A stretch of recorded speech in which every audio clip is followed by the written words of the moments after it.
これまで東海道の宿場町を起点とする愛知県内の街道をいくつか走ってきました。この辺りで東海道を東から西へ走っておきたいと思います。おはようございます。私は今、静岡県湖西市にある新井関所跡に来ています。江戸時代、江戸の治安を守るため関所では、入り鉄砲、出女と言われる検問が行われたのは社会の授業で習った通りです。ここ、新井の関所ではそれに加え、入り女にも制限があり、厳格な関所として有名でした。ここ、新井は江戸から数えて31番目の宿場町でもあります。今日はここから41番目の愛知県名古屋市の宮宿まで一気に走ります。実は今日の撮影は3度目です。1度目は開始早々雨が降り出したため中止、2度目は新しいカメラの性能が悪くボツとなりました。この動画がアップされているということは3度目の撮影はうまくいったということでしょう。もう完全にルートを暗記してしまったので、カーナビなど不要です。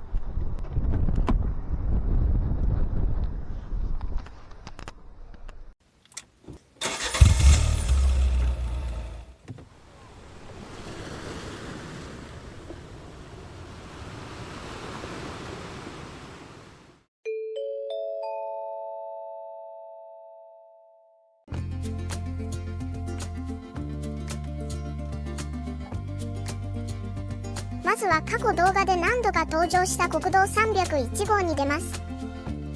国道301号の終点は愛知県豊田市で、途中、衣街道も兼ねます。ここ京町交差点で国道301号は北に向かいますが、東海道は南に向かいます。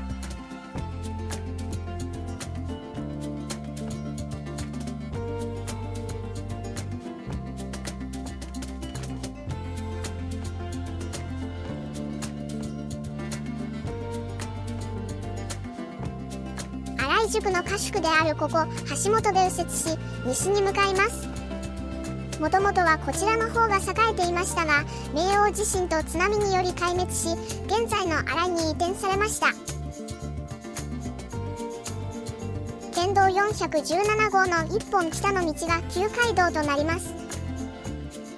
旧街道の象徴でもある松並木の道を走ります。今回走る東海道には比較的よく松並木が残されています。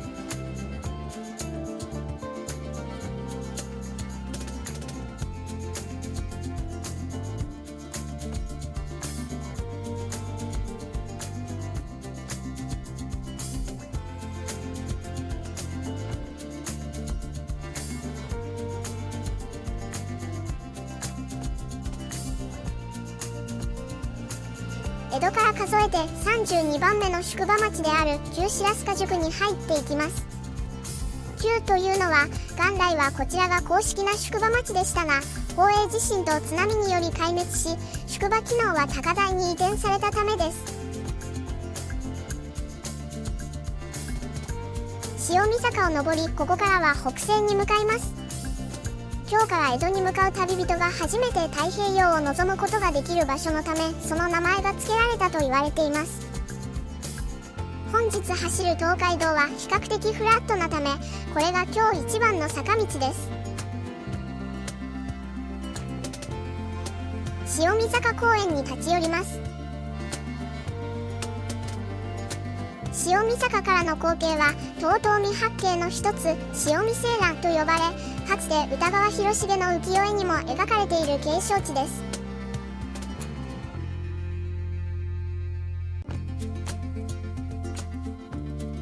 東東美の国の生誕の宿場である移転された後の白須賀宿に入っていきます。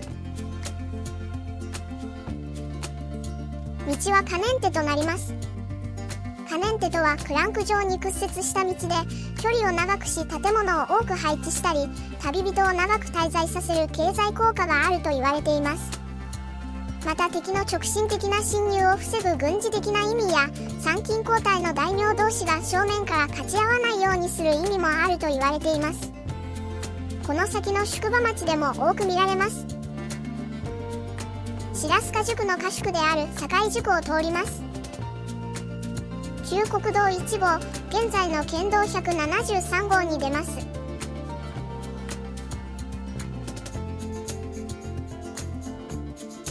境川を渡り愛知県豊橋市に入ります。国も東東海から三河となります。ここから現在の国道1号を北に走ります。近くには国道23号、名宝道路があるため、この辺りの国道1号は比較的空いています。名宝道路は近々全線開通し、名古屋から浜松まで信号なしで無料で行けるようになります。本来はこの籠田交差点も直進ですが、有楽製菓の工場直売所に立ち寄ります。有楽製菓はチョコレートブラックサンダーを作っている菓子メーカーです。本社は東京ですが、ここ豊橋市には直売所を併設した夢工場があり、ブラックサンダーの聖地と呼ばれています。お土産にブラックサンダーあん巻きを買いました。豊橋市の老舗和菓子店おかめ堂とのコラボ商品で豊橋市限定品です。籠田交差点から国道1号に戻ります。二川ガード南で国道1号を外れ、東海道新幹線の高架をくぐります。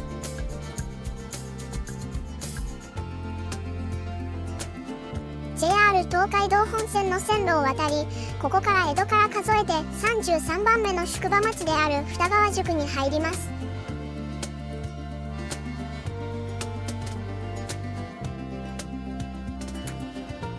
左の二川宿本陣資料館に立ち寄ります。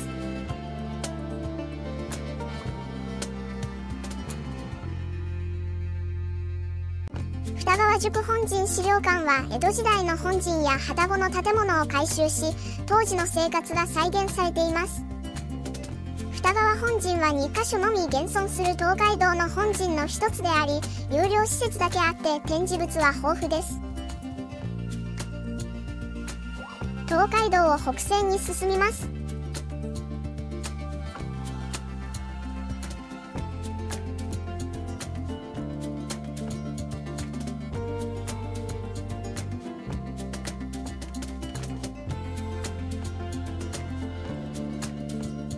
JR 二川駅前を通過します。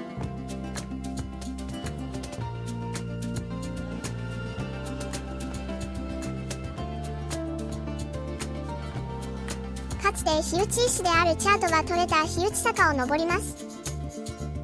園芸店のガーデン豊橋本店に立ち寄ります。ガーデンは有名な園芸系 YouTuber が在籍していたため、ガーデニング好きな人には知れた店です。私も多少たしなんでいるため、オリジナルブレンドの土を買ってみました。古い地図を見ると、このガーデンの駐車場が旧街道のようです。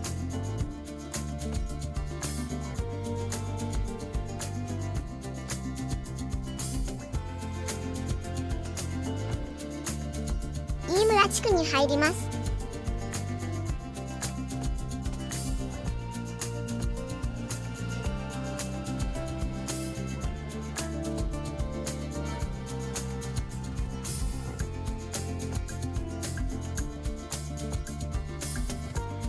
ここから国道1号に戻り、豊橋市の中心地に入っていきます。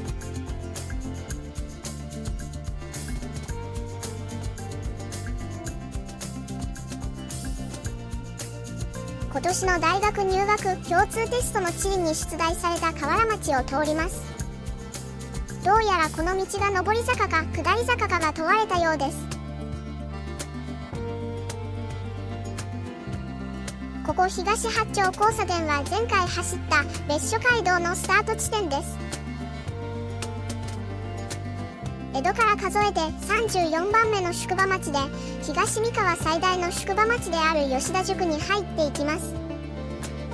ただ以前の動画でも話したように、この辺りは太平洋戦争中に激しい空襲にさらされたため、古い町並みはほとんど残っていません。城下町らしく道は可燃手となり、クランク状になります。この右には豊橋公園があり、以前田原街道を行くでも走りました。前に来た時は豊橋名産ヤマサのちくわを食べましたが、今回は豊橋カレーうどんを食べました。豊橋の B 級グルメで、その定義としては豊橋産のうずらの卵が入っていること、うどんの下にとろろご飯が入っていることなどです。いろいろとレパートリーはあり、こちらは以前に道の駅豊橋で食べた豊橋の手筒花火をイメージしたものです。ここ船町交差点からは県道496号となります。豊橋で豊川を渡り、吉田宿を抜けます。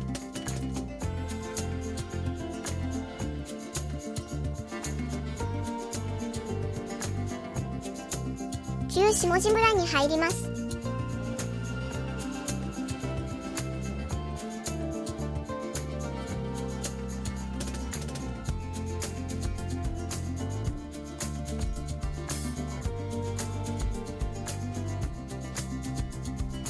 ここから豊川市に入ります。豊川放水路を渡ります。左にはご当地ラーメン、ポンポコラーメンを製造する山本製粉があります。右には以前立ち寄ったうだり神社があります。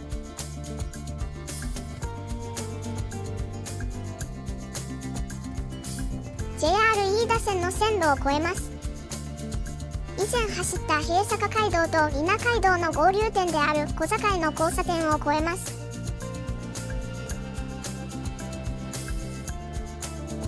宿を通ります。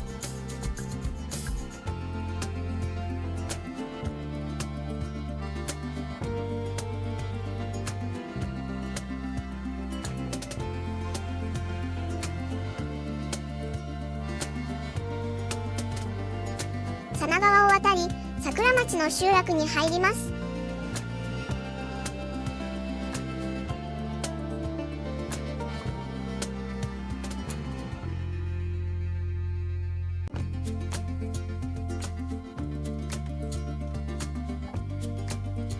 県道31号を越えるために迂回します。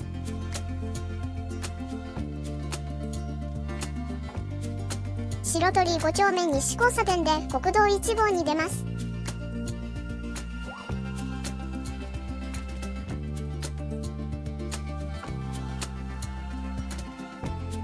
国道1号から旧高村に入っていきます。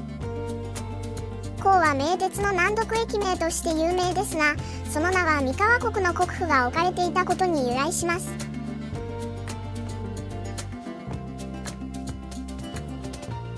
大社神社に立ち寄ります。大社神社は三河国の総鎮守であった神社です。地域の神々とともに島根県の出雲大社の大国主命を祀っています。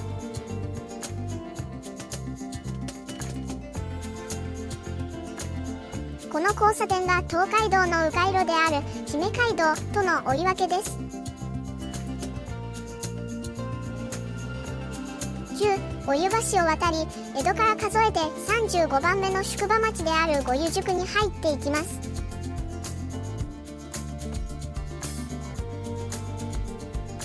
こちらも旧道は可燃手となります。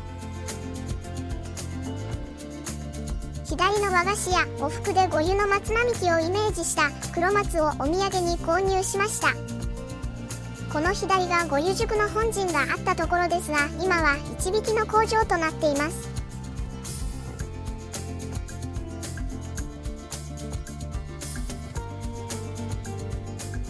五湯の松並木の道を通ります。松並木の黒松は現在では国の天然記念物の指定を受けています。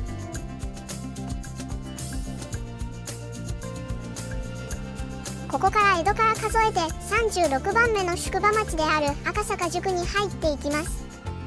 五湯赤坂宿間は東海道の宿場町の間隔としては最短です。左には赤坂宿の本陣跡があります。左にある大橋屋に立ち寄ります。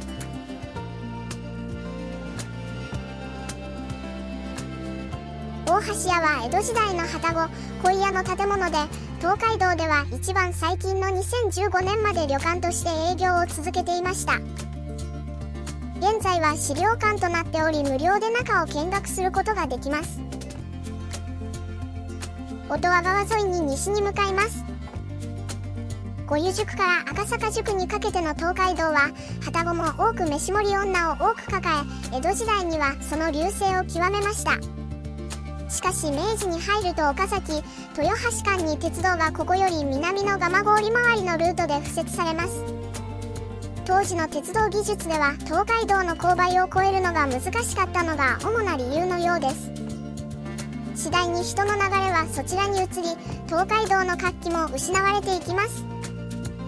その後東海道に沿って名鉄名古屋本線が敷かれ、日本の物流の大動脈である国道1号と東名高速道路も並走していますが、東海道にかつてのにぎわいが戻ることはありませんでした。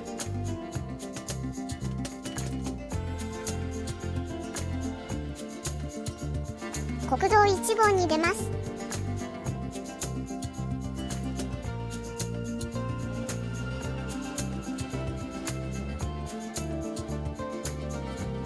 ここから岡崎市に入ります。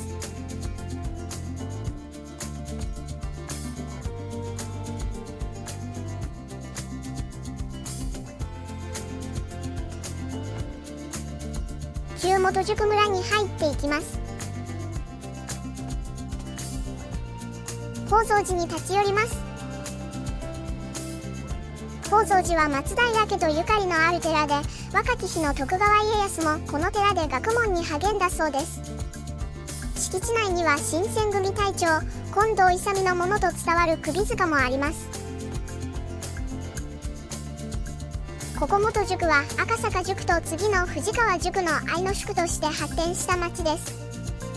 それ以前には宿駅であったため元宿と言われています。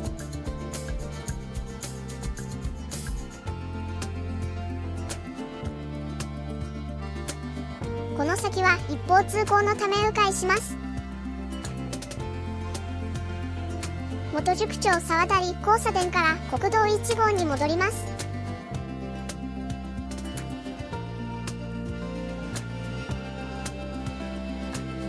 本来のルートはこの右ですが、中央分離帯があるため回り込みます。旧山中村舞木の集落を通ります。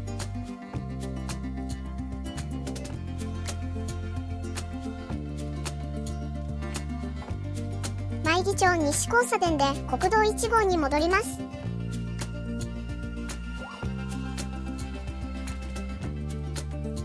ここから江戸から37番目の宿場町である藤川宿ですが、道が細いため徒歩で撮影します。藤川宿の東坊鼻から入っていきます。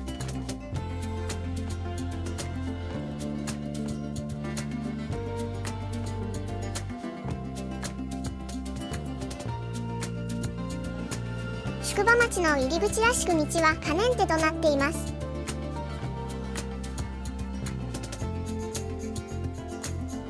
車の映像に戻ります。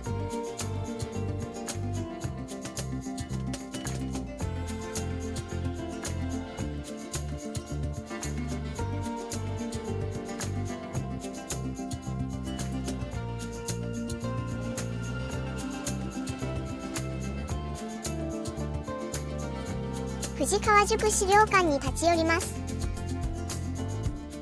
見学無料の藤川宿資料館は脇本陣のあったところで、門は江戸時代のものと言われています。ちなみに愛知県民にはテレビ CM でおなじみのはこの近くにあります。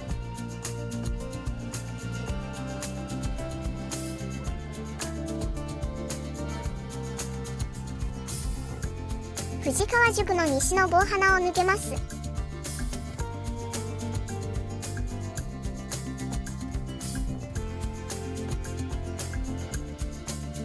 ここは吉良道と呼ばれる三河湾方面に向かう道との追い分けです。名鉄名古屋本線を渡ります。藤川宿の松並木を通ります。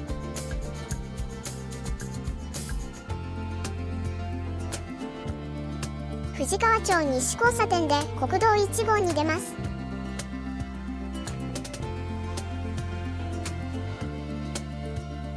道1号から西に外れ、旧美郷村の和合所田の集落に入ります。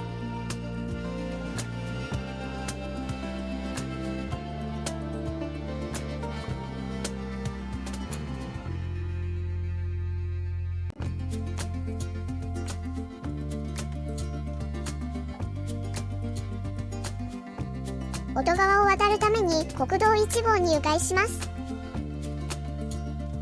本来のルートはこの左ですが、生活道路のため迂回します。小戸川を越えたところから再開します。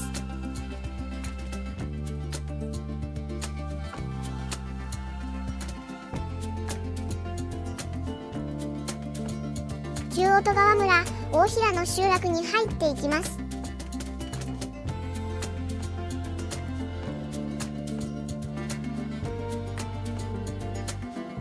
この先は国道1号の逆車線のため展開します。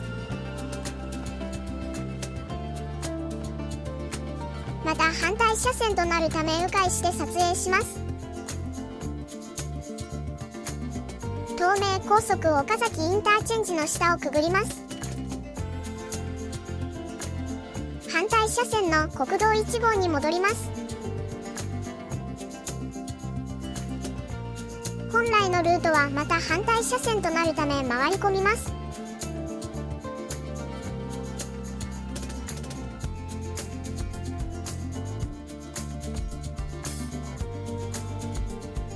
ここから江戸から数えて38番目の宿場町である岡崎宿に入っていきます。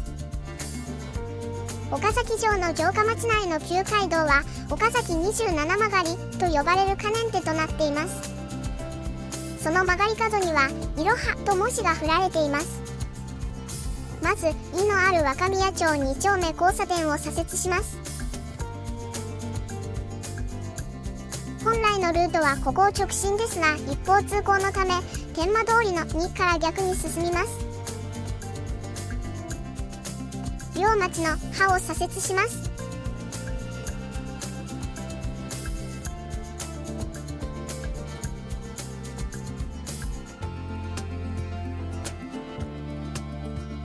両町3丁目交差点には路があります。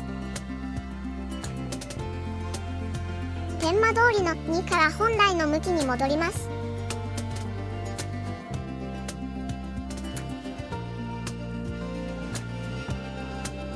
左にある備前屋本店の手風琴の調べば、この辺りの人はよくもらいがちです。本来のルートはここ天満町1丁目交差点の方左折ですが、一方通行のため迂回して逆から撮影します。天満町角のへを左折します。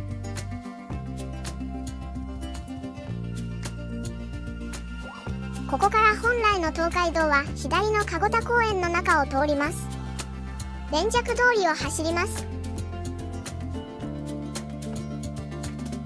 以前飛鳥街道を行くで通った本町通り交差点を越えます。岡崎城対面所前の塔を右折します。北に進むとすぐに材木町の地があります。材木町1丁目交差点の里を右折します。木町通りのぬを左折します。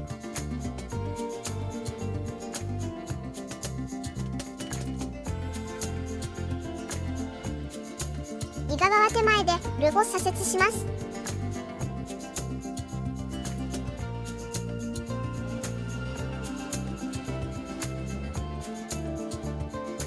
下魚町の奥からは生活道路を通るため徒歩で撮影します。田町北の輪を左折します。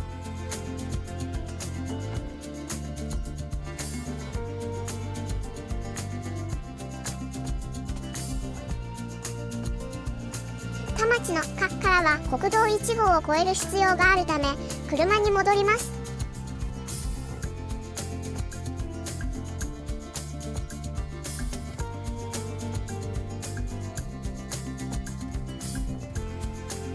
板谷町の4を右折します。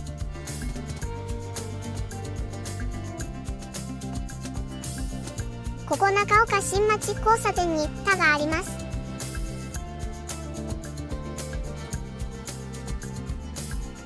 愛知環状鉄道の高架下にラストのレがあります。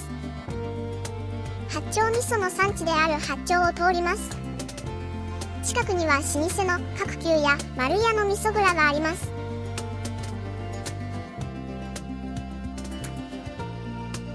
国道1号に出て矢作川を渡ります。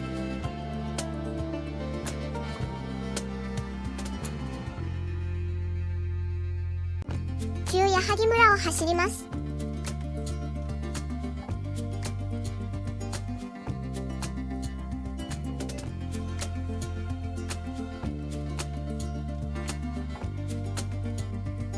安城街道入口交差点で国道1号に戻ります。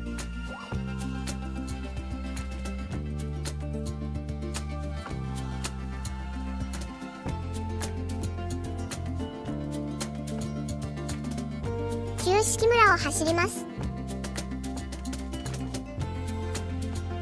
ここから安城市に入ります。尾崎東交差点で国道1号を外れます。旧有東村を通ります。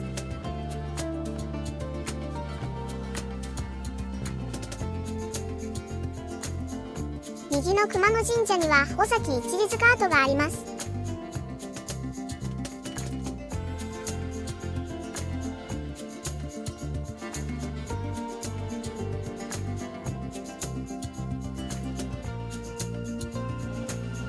左の明治川神社には明治用水の建設に尽力した人たちが合祀されています。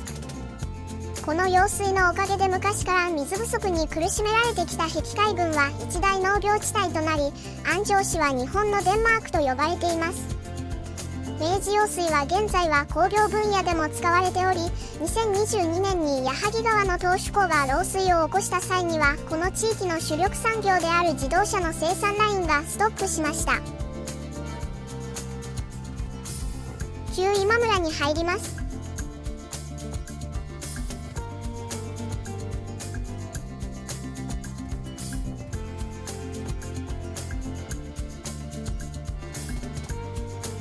沢渡川を渡り知立市に入ります。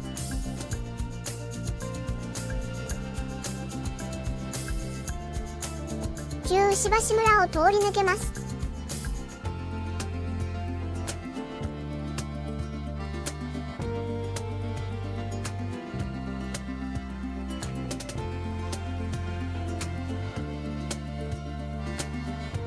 絹浦豊田道路の下をくぐり知立の松並木を走ります。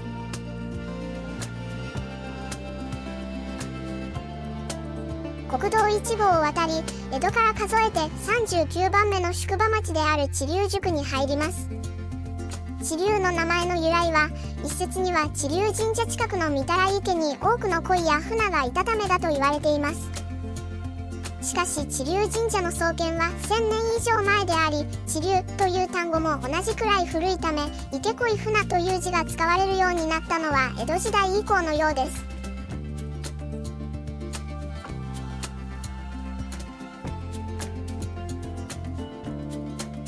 この左には知立宿の本陣跡があります。ここが以前走った大浜街道との追い分けです。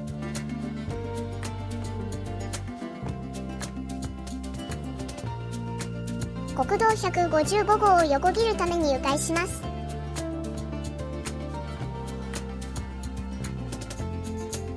ここから東海道に戻ります。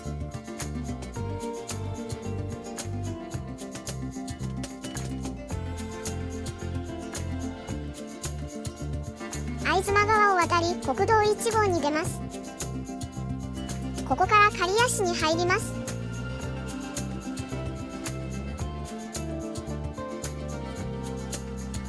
本来の旧街道は反対車線のため回り込みます。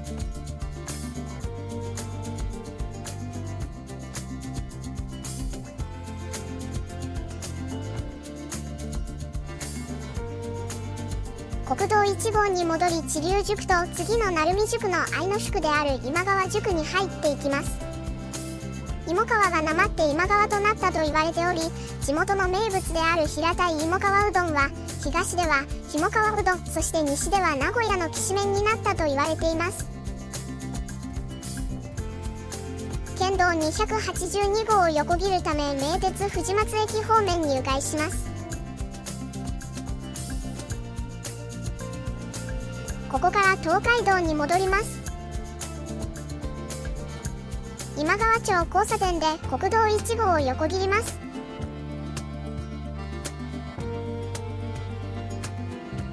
境川を渡り豊明市に入ります。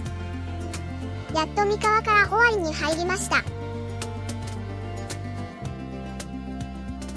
伊勢湾岸自動車道と国道23号を迂回します。国道1号に戻ります。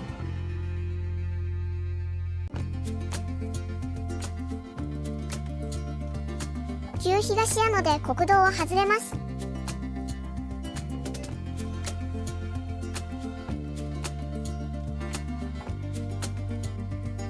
旧豊明村の前後の集落に入っていきます。一説には桶狭間に近く合戦の後に前後に首が落ちていたことが地名の由来とされています。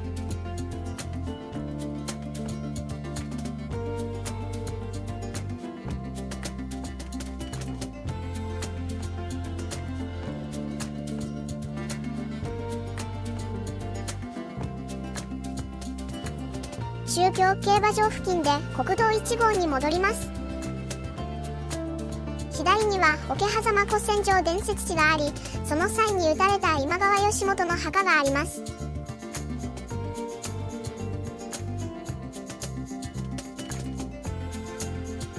ここから名古屋市緑区に入ります。本来の東海道はこの右ですが、逆向きの一方通行のため反対側から撮影します。旧有松村の重要伝統的建造物群保存地区を走ります。有松は知立宿と次の鳴海宿の間の宿です。有松絞りという伝統的な繊維の染色技術で有名で、東海道を行き来する旅人の土産物として全国に知られました。有松の西地区から本来の向きに戻ります。道は県道222号となります。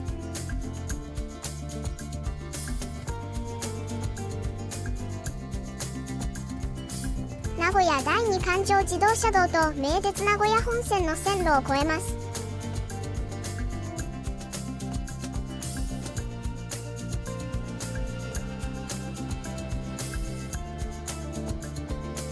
本日のゴールの一つ前、江戸から数えて40番目の宿場町である鳴海宿に入っていきます。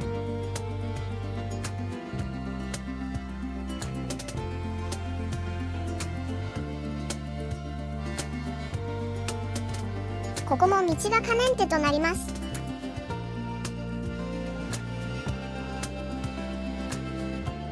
ここ本町交差点で以前走った諸崎街道や常滑街道が知多半島方面に分岐します。この左が鳴海宿の本陣のあったところです。ここ佐久町からは北に向かいます。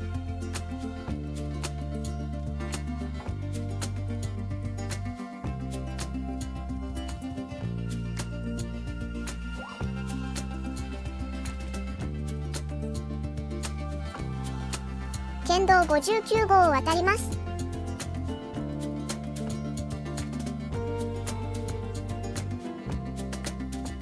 天白川を渡り名古屋市南区に入ります。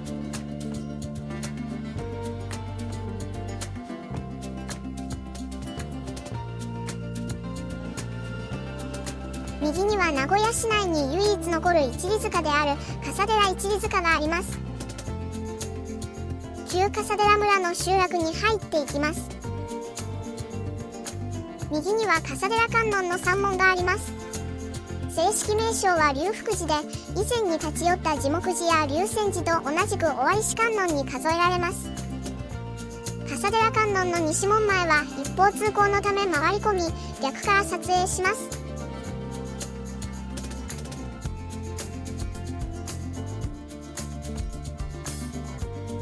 本来ののルートに戻ります。名鉄名古屋本線の線路を渡り北に曲がります。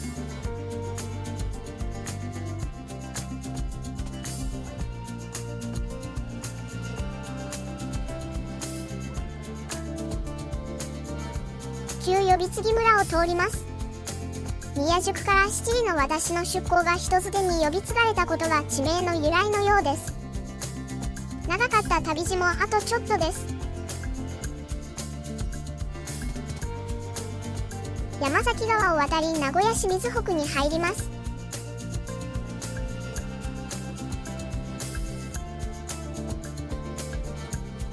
松田橋交差点で国道1号に出ます。内浜交差点からは側道に入ります。 JR 東海道本線の線路を渡ります。江戸から数えて41番目の宿場町、本日のゴールである宮宿に入っていきます。ゴールは目前ですが、本来のルートはこの左で逆向きの一方通行のため逆から撮影します。名古屋市熱田区の県道55号から東海道に入ります。ここが以前走った美濃路との追い分けで、正面には熱田神宮があります。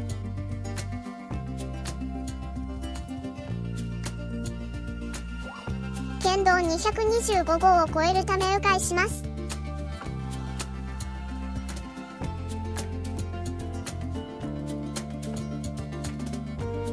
右手には天満町の一里塚跡があります。県道55号に戻り、以前鞘街道を行くで立ち寄った宮の渡し公園に向かいます。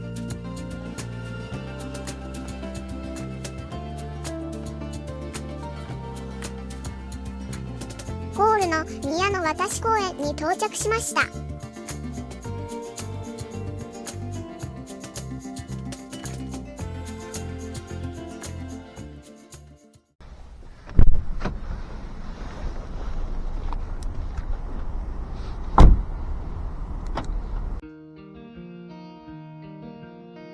現在は周りが埋め立てられ、堀川の河口から3キロほど奥にありますが、ここ熱田港は江戸時代には海に面していました。ここ宮宿から次の桑名宿までは東海道唯一の海上路を七里の渡しで移動することになります。当時満潮時で七里、干潮時で十里の航路となります。海が荒れた際には船が出せないため、天候の回復待ちの旅人で熱田の町はにぎわい、東海道最大の宿場町となりました。